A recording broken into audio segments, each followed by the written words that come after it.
আসসালামু আলাইকুম। Village life with প্রবাসীর বউ চ্যানেল থেকে ফাতেমা বলছি। প্রতিদিনের মতো আজকেও নতুন একটা ভিডিওতে আপনাদেরকে সবাইকে স্বাগত। আশা করছি সবাই আল্লাহর রহমতে ভালো আছেন। আমিও আপনাদের দোয়া ও ভালোবাসায় আল্লাহর অশেষ রহমতে ইনশাআল্লাহ ভালো আছি। তো আজকে হচ্ছে সকালবেলা আমি একটু তাড়াতাড়ি করে হঠাৎ করেই জানতে পারলাম একটু বাইরে যেতে হবে, একটু দরকারি কাজ আছে। তো জানার পরেই হচ্ছে আমি তাড়াতাড়ি করে মেয়েকে আমি নাস্তা করে তারপর মোটামুটি একটু গুছগাছ করে একটু রওনা দিলাম। তারপর হচ্ছে আস্তে আস্তে আমার কাজটা সেরে আস্তে আস্তে একটু সময় লাগছে। আর টুকটাক একটু বাজার করেও নিয়ে আসছি, যেহেতু বাইরে বের হয়েছি মেয়ের জন্য, আর আমারও যা যা প্রয়োজন ছিল। তো এই তো নিয়ে আসতে আসতে আমার প্রায় 12:30-1টা বেজে গেছে। তো আমি এসেই তাড়াতাড়ি করে আর কি মাছ নামাইছি। তারপর হচ্ছে সুবিধা হয়েছে যে অল্পতেই মাছ একটু গরম পানি দিয়েছি, তাড়াতাড়ি ছেড়ে গেছে। তারপর হচ্ছে আমি রান্না চড়াই দিচ্ছি, এদিকে আমার শাশুড়ির রান্না হয়ে গেছে। তো তার গরম চুলাই আমি বসাইছি, ধরানোর ঝামেলা নাই আর কি। তো যাই হোক, আমি রান্না করতে করতে এদিকে মাছ ভাজতে দিছি, আর এই পাশে হচ্ছে আমি কলা আনাজ করতেছি, কলা আনাজ যেটা কাঁচকলা। তো এই তো রান্নাবান্না করি, তারপরে মেয়েকে গোসল করাবো, আমি গোসল করব। আর হয় কি যে বাহিরে গেলে হঠাৎ করে যদি হয় আচমকা মানে কোনো কথা শুনলে মানে কোনটা রেখে কোনটা করবো, মানে একটা আতঙ্ক সৃষ্টি হয়। তো যাই হোক, আমি যেহেতু নিজের একা সংসার, একা, আমার তো আর মানে আমার কাজটা অন্য কেউ করে দেবে এরকম আমার হয় না, নিজের কাজ নিজেরই করতে হয়। তো যেমন চলে আর কি। তো বাহির থেকে আইসা রান্না বান্না করতেছি। আর এদিকে মানে ভালো হয়েছে সকাল থেকে বৃষ্টি ছিল না, মানে হালকা হালকা একটু ছিল, তাতে সমস্যা হয় নাই। এখন প্রচুর মেঘ হয়েছে, এখন কখন যে হঠাৎ বৃষ্টি নামে বলা যায় না। তো আমি এদিক থেকে রান্নাবান্না করে দেখি কত দূর কী করা যায় বৃষ্টির আগে। আর এই তো রান্নাবান্নার ফাঁকে আমার প্রিয় ভাই এবং আপুদের উদ্দেশ্যে আমি একটা কথাই বলতে চাই, বরাবর একই কথা বলি, আমি হচ্ছি আপনাদের মাঝে নতুন। আমি হচ্ছে অল্প অল্প করে তো ভিডিও তৈরি করা যেটা শিখতেছি। তো আমার ভিডিওর মধ্যে অনেক কিছুই ভুল হয়তো কি ভুল আছে। আপনারা প্লিজ আমার ভিডিওগুলো দেখবেন, কিন্তু ক্ষমার দৃষ্টিতে দেখবেন, এবং কোথায় কি ভুল হয় সেটা আমাকে কমেন্টের মাধ্যমে জানাতে পারেন যে আপু এই জায়গাটা আপনি ঠিক করবেন, এই কাজগুলো এভাবে করবেন। আসলে আমি কিন্তু খুবই উপকৃত হব তাহলে। আর এই তো আমি বরাবরের মতোই কলা আনাজ কাটার পরে হলুদ পানির মধ্যে একটু ভিজাই রাখি, তাহলে কষটা ছেড়ে যায় এবং তরকারির রঙটাও একদম অটুট থাকে, সুন্দর কালার হয়। ঘরে খাও না তুই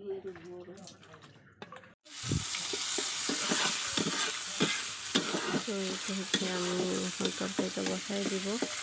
আর রান্না করতে করতে আপনাদের সাথে একটা কথা বলি, সেটা হচ্ছে আমার চ্যানেলটা যদি ঘুরে আপনার ভালো লাগে প্লিজ একটা লাইক দিয়ে দেবেন, এবং চ্যানেলটা সাবস্ক্রাইব করে পাশে থাকা বেল বাটনটি ক্লিক করে দেবেন, যাতে করে আমি প্রতিদিনের মতো যদি ভিডিও আপলোড দিই তাহলে সাথে সাথে যেন আপনারা পেয়ে যান।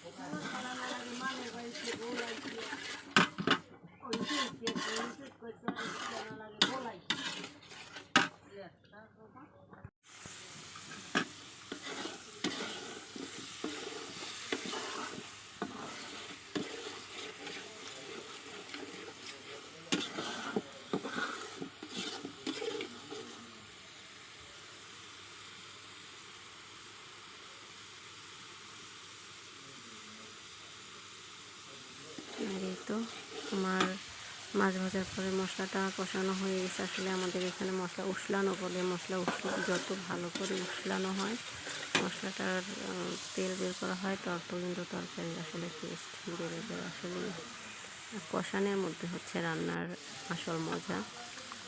মশলা তো থাকে ঠিক আছে, তারপর হচ্ছে রান্নার একটা সিস্টেম আছে। তো আমার কাছে এটা মনে হয়, আপনাদের কাছে কী মনে হয় কমেন্টে অবশ্যই জানাতে পারেন। আমি এখন কলাটা দিয়ে একটু নেড়ে চেড়ে ঢেকে দেবো, সিদ্ধ হলে তারপর হচ্ছে ঝোলের জন্য যে পানিটা সেটা দিয়ে দেবো। আমি আবারও বলতেছি, আমার প্রিয় ভাইয়া এবং আপুদের সাথে আমার ভিডিওটা যদি ভালো লাগে তাহলে প্লিজ একটা লাইক দিবেন। লাইক দিতে ভুলবেন না, আপনাদের একটা লাইকই কিন্তু আমার আরও প্রিয় ভাইয়া এবং আপুদের কাছে ভিডিওটা পৌঁছাতে সাহায্য করবে। তো আমি এই তো অফ ক্যামেরা হচ্ছে কতক্ষণ কষায়, তারপর হচ্ছে তরকারিটা ঝোলের পানি দিয়ে দিলাম, তারপর মাছ দিয়ে ঢেকে দেবো। আমি কিন্তু মানে রান্নার পাশাপাশি আমার ঘরের কাজগুলো বাকিগুলো করতেছি। সকালের খানা দানার হাঁড়ি পাতিল ছিল কিছু, থাল বাসন আর কি, ওগুলো ধুয়ে নিয়েছি, ঘর দুয়ার ঝাড়ু দিয়েছি, মেয়েকে গোসল করাইছি, মেয়ে ঘুমাইয়াও যাবে, যেহেতু সকালে ঘুমায় নাই, আসলে ওরা সকালে বাইরে নিয়ে বের হয়েছি। আর আমার মেয়েটা মানে ঘোরার এত পাগল, আর গাড়িতে ওঠার খুব পাগল, মানে সে তারে নিয়ে ঘুরতে বের হইলে সে খুব খুশি। তার ঘুম নাই, খাওয়া দাওয়া নাই, কিছু না, মানে সে খুব আনন্দ করে।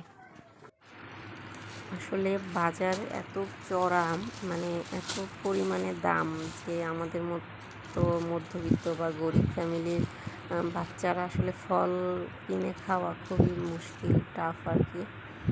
তো যাই হোক, এই অল্প অল্প করে নিয়ে আসলাম, 2-3 পদের ফল নিয়ে আসছি যেন মেয়েটা কিছুদিন একটু মানে যে কয়দিন হয় আর কি, ছোটো মানুষ যেহেতু খাবে। আর কিছু কাঁচা সবজিও নিয়ে আসছি, এগুলো আমি রাখবো। ফলগুলো ফ্রিজে রাখবো না, ফ্রিজে রাখলে দীর্ঘদিন ভালো থাকে, কিন্তু এখন মেয়েটার জ্বর গেছে, বৃষ্টি, তারপর হচ্ছে আবার একটু সর্দি কাশ আছে, সেজন্য ফ্রিজে রাখবো না, এমনিতে বাইরেই থাকুক। আর কাঁচা সবজিগুলো আমি একটু ভিতরে রাখবো, যেগুলো ফ্রিজে রাখা দরকার আর কি, লেবু, কাঁচামরিচ, টমেটো, তারপর হচ্ছে শসা, এই তো আমি ফ্রিজে রেখে দিলাম। তারপর হচ্ছে দেখি বাকি কাজগুলো করব।